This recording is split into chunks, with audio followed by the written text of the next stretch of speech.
Justin, you look to have a really good connection with Jesse James during training camp preseason. Cole got going a little bit on Sunday. Are you starting to get a greater comfort level with him, with Jimmy, and some of the guys in that position group in terms of the passing game? Yeah, I mean, of course, we have a lot of great tight ends, but yeah, just like you said, the more and more we practice, the better our connection is going to continue to get. So I think, all those guys are talented, and, we're just going to keep growing with each other and keep getting better. What do you like specifically about Cole's game? Cole, he's versatile. He's a great route runner. He has speed. He can catch, and he's also a great blocker. So, I mean, he can do whatever you need him to do. He's big. He's physical. So he's a great player. Justin, Matt kind of went through with us on Monday some of the good things that you did on the 2 scoring drives. Then he also said we need more of that. From your perspective, as you look back at Sunday, what needs to happen to get more of those scoring drives within the game? Putting plays together rather than a good play happening than a bad play, but putting all those plays together rather just having good plays here and there.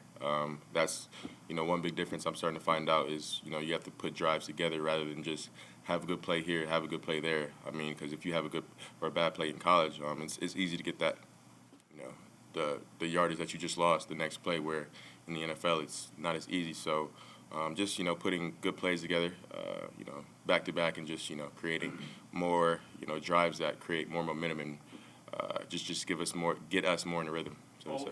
Sorry, both Matt Nagy and John DeFilippo said that you've gotten good at going through your progressions to the 3rd and 4th reads at time. What is that a product of? Why do you think you have gotten better at that? Just coming up in my head before the play starts. If this isn't open, this is where I'm going to go next with the ball. So just kind of knowing where my answers are if my first read isn't there or if they switch the coverages up on me. Is that a matter of trust too, like trusting your offensive line to take the time to do that? I think so, yeah. I mean, it is. Sometimes you're just going to have to hang in there and, get to the 2nd, 3rd read. And, I think every day, being out there at practice, I'm just gonna get better and better at it. So that's what I'm working on. Just trusting my guys, trusting the O-line to do their job up front, and getting through my reads when the 1st or 2nd guy might not be there. Justin, how do you feel about the chemistry that you guys are building as an offense to be able to take that next step and get those good plays more consistently?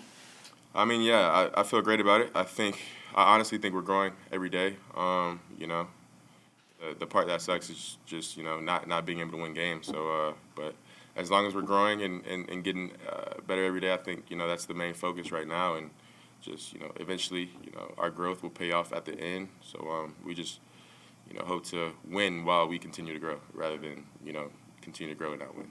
Justin, you're so used to winning and to some degree scoring effortlessly. Mm-hmm. How do you deal with the natural frustration that might be there as these as you keep getting better and keep developing?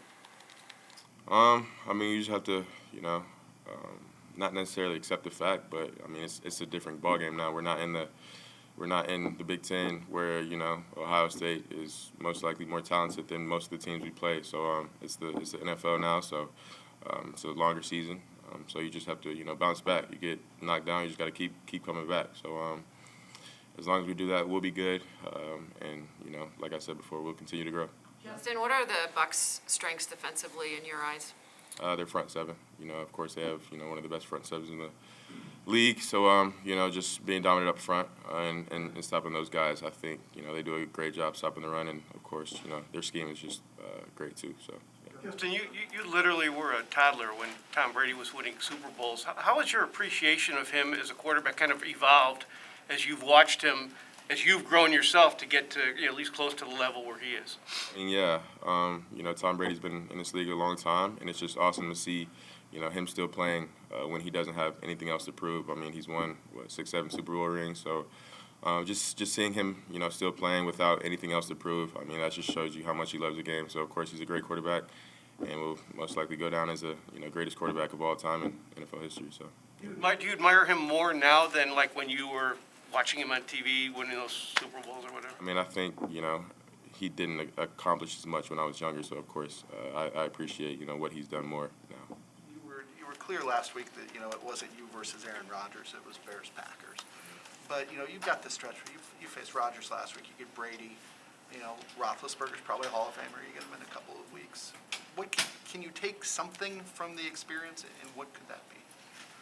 So can I take something from the experience? From whether it's, catching a glimpse of what they do on the sideline in a game, or, their film popping up in the building at some point during the week, stuff like I that. think you can just take away, how they operate their drives and how they, operate a game. I think that's, one thing I took away from last week is just, like I said before, it's just the drives that you have to put together to consistently score. You have to put together a lot of plays on a good drive to score.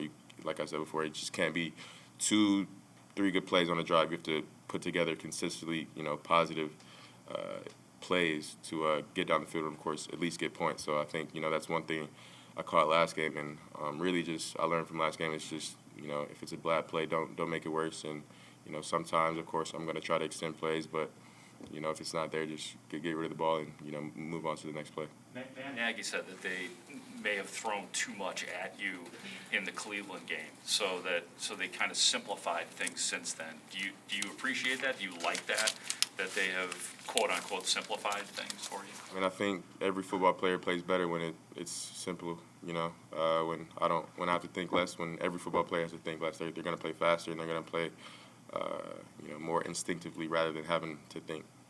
What are some of the things that came off your plate in that simplification? Just less thinking, like just where some plays I don't have to think, I just hand the ball off, so some stuff like that. Matt was saying that your situational football has improved the last couple of weeks. You're thinking like the coaches are thinking.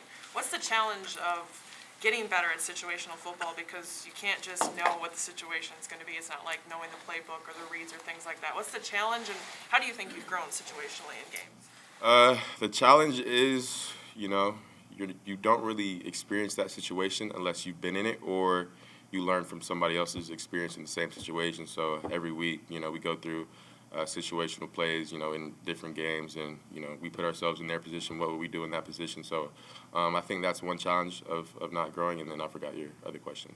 Where do you think you've taken a step enough for Matt Nagy to say he's thinking like the coaches are thinking? I mean, yeah, that's just, getting on the same page as them and see what's going through their mind at that, point in time, and what they want to do and what they want to get accomplished on, that play or that drive. So just really being on the same page with the coaches. Jonathan, as you go week to week, I know it's tough to pick just one, but what's the main element? Is there something that you're more focused on than anything else in terms of personal improvement that you're trying to work on the most? No, just getting better. I mean, just getting more comfortable and getting better. That's my only improvement, or only goal, really. Jonathan, is the level of pressure you're seeing game to game kind of what you expected to this stage? I mean, you're going to see a team this week, too, that blitzes a ton and gets pressure on the quarterback. Is it kind of where you expected it, or is it exceeding the expectation? Like pressure from the D-line or just pressure? Yeah, just pressure up front, constant pressure. I felt like last game, I think the O-line did a good job with, holding, of course, their D-line and backers off without much pressure. So, like you said, of course, this team blitzes more. So it's going to be a challenge for us. And, I think the O-line, the running backs and the tight ends are ready for that challenge, and, we're excited. Hey, Justin, you were courtside for one of the Sky Finals games. I can't even tell who's talking right now because Sorry. you were looking down. I was like, I don't know who's talking. Where do I look? Yeah. Stand up. You were courtside for Game 3 of the Sky WNBA Finals. What stood out about that experience? And then, obviously they won while you guys were playing, so you weren't watching. But what impressed you? I mean, just the atmosphere there. I mean, of course, it's the finals, so the atmosphere was going to be, great. But that was my first time going to a WNBA game. So, I mean, just seeing the atmosphere, seeing, them play in person, seeing how, I guess, big they were in person, it was amazing to see. I'm a big basketball fan. My little sister plays basketball, so I would just wish she would have got to go because I know she would have enjoyed it a lot. So, I mean, it was fun. Did you go on to play softball, too? No, my 21-year-old sister, she plays softball, and then I have a younger sister. She's 15. She plays basketball. So. How did that come about going to the Sky game? Did you reach out? Did they reach out to you? No, the PR people, I think they reached out to us to see if we wanted to go, yeah. Thanks, Justin.